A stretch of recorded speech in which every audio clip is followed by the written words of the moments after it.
Not discussing it allows them to get away with it.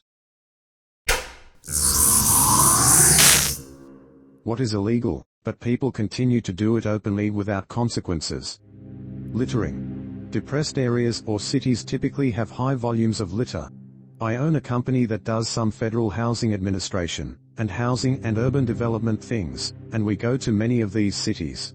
You can just drive down the road and watch people throw trash out of their cars. They live there, and that is just crazy to me. One time I even saw 4 kids sitting in a Honda in the parking lot at McDonald's eating. Every time they would finish something they would throw it out the window. Sitting parked in the parking lot 30 feet from the trash can by the door. It was infuriating. Also, it was baffling. The only thing I could come up with is that these kids didn't have control of most of the things in their life. And this was their thing that they could rebel against. That they could say, I know people tell me not to, but fuck them. I just wish people would realize we were in this together. The people they are messing over are themselves as well as their friends and family. Somebody replied, many times it's the parents who take the "it's someone's job to serve me, pick up the trash" approach. It is a very weird entitled behavior. My good friend has his in-laws visit sometimes. Napkins, tissues they just throw on the floor. They have a cleaning lady at home. When questioned why their kids do that, the parents say that's why, as if you couldn't possibly teach them not to do that because it's unsanitary, let alone rude. They say like they don't have to do it at home because we have a cleaning lady. Shock of shocks, they run through cleaning people left and right.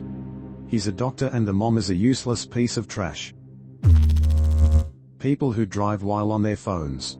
My best sighting so far was a lady watching America's Next Top Model on an iPad balanced on her steering wheel, during rush hour on the busiest highway in New York City. Use tax. Where I live, if you buy something in another state without sales tax, but bring it back to your home state, you have to send your home state the tax you should have paid if bought locally. Even if it's pants. Let me get right on that. Somebody replied, I admit, I broke the law on that one. I was living in Egypt and bought a car in one state and took it to another on coming home. In my case, I was coming home and working in Virginia for a month before moving to Washington. I needed a car right away and didn't even think about taxes, so I bought one in Virginia and paid their sales tax on it. When I moved to Washington, they wanted me to pay their sales tax, 10% on the vehicle too. So I just drove the car with Virginia license plates for a year, that's how long you have to have it to avoid that tax, then registered it in Washington. Well, for the past 10 years, open corruption in the Australian government has barely been addressed by the media, and when it has been, nothing has happened or they have forgotten about it. I suppose I may as well say the open corruption in all the world's governments. In some areas, feeding the meter meaning putting more money in a parking meter when it's close to running out of time. The reason parking meters have a time limit, 1 hour, 2 hours, is because they want to force cars to leave after that time, generally when the parking is for commercial businesses so they can have turnover for customers. If you max it out, then come back and add more time, you're extending your car's stay past that limit and can, in theory, be ticketed. Pretty much no one enforces it. Somebody replied, it's enforced pretty strictly in my town. Meters have a 2-hour limit, and meter attendants go around and put chalk lines on tires. If they come back after the expiry but the meter is reloaded, they can tell the car hasn't moved and you get a ticket. But also everyone in town knows they don't work after 4 o'clock, so if your meter expires after 4 you can park for free until the next morning, or all weekend if it's on a Friday. Celebrities openly use drugs.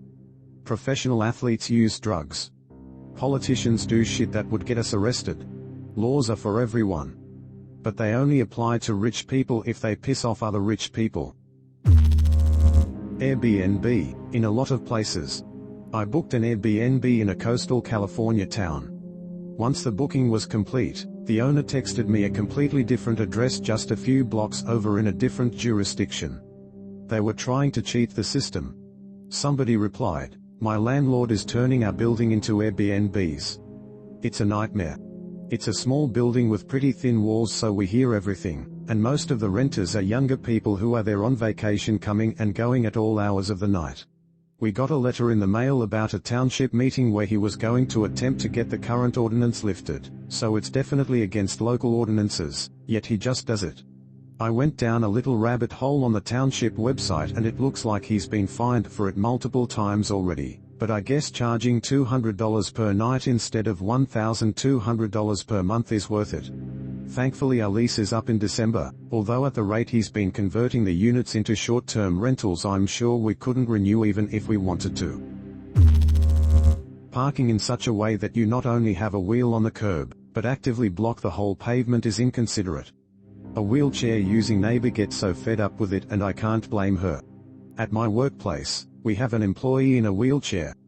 There are two vehicles that back so far into their parking spot that the sidewalk is reduced to about 15 inches. I can squeeze past. But I've seen the guy in the wheelchair having to turn around and go all the way to the other end to use that ramp just to go all the way back in the parking lot. Management has discussed this in multiple team meetings. There's only about 100 employees. And everyone knows who drives those vehicles.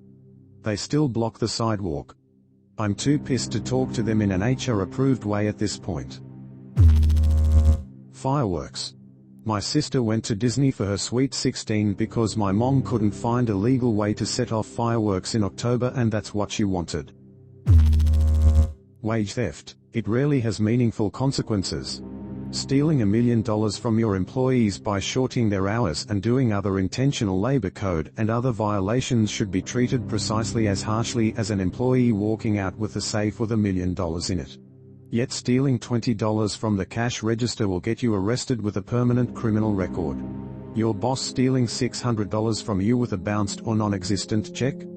Congrats, you're unemployed and maybe your state's regulating authority will consider looking into it. Not using blinkers when changing lane. It is the epitome of laziness.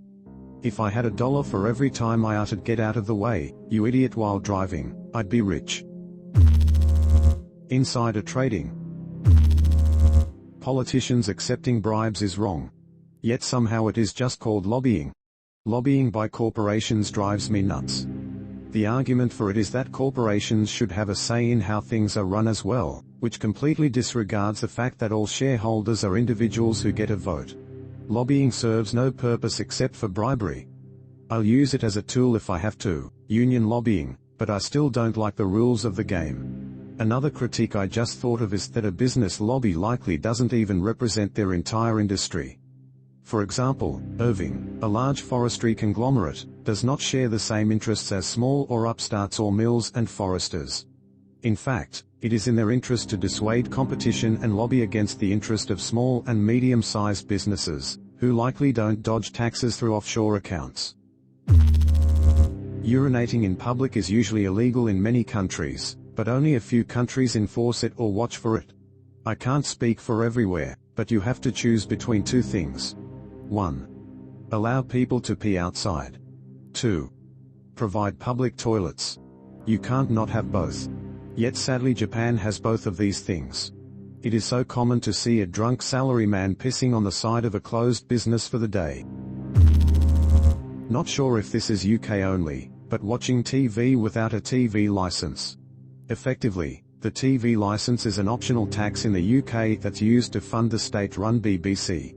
If you don't watch live TV, you don't have to pay it, but the folks in charge of making sure everyone who watches is paying are regularly mocked for being wankers of the highest order. Pirating various media, such as movies, music, and games, is something I've never heard of anybody receiving any kind of serious punishment for. The most I've heard of is someone being given a notice by their ISP for exceeding the fair use cap on their downloads.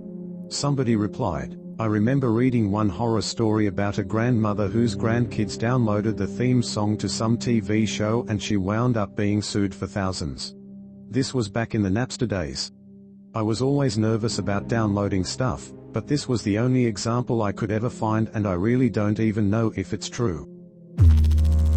If you're being paid less than minimum wage, not being paid for overtime, or having tips stolen. I had a job where I wore a pager and was on call 24/7.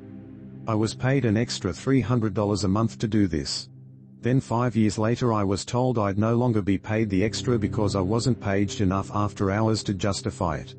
I still was expected to respond within 15 minutes if I was needed after hours, and the number of calls didn't change. They just decided I didn't need to be paid for it anymore. This brought my income down lower than when I was first hired. 5 years of raises wiped out on a whim. When I and my co-workers, in the same position, complained, we were told it's a tough job market out there for employees, but feel free to leave if we want to. That's when I truly knew I could be anyone. No one in management cared about any of us at all. Pump and dumps, Ponzi schemes, large market manipulation, and fraud are all too common. Yet we keep bailing out and supporting the financial institutions that enable, support, and participate in it.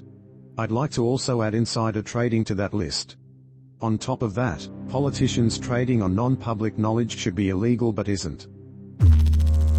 Dump trucks that haul more than the legal weight limit are a big issue because they have increased stopping distances and are more likely to injure or kill people in the cars they hit. My former employer noticed that all the contractors they hired were carrying more than the legal weight limit and asked me to do a project on it a few years ago. They were worried about being legally responsible if there was an accident.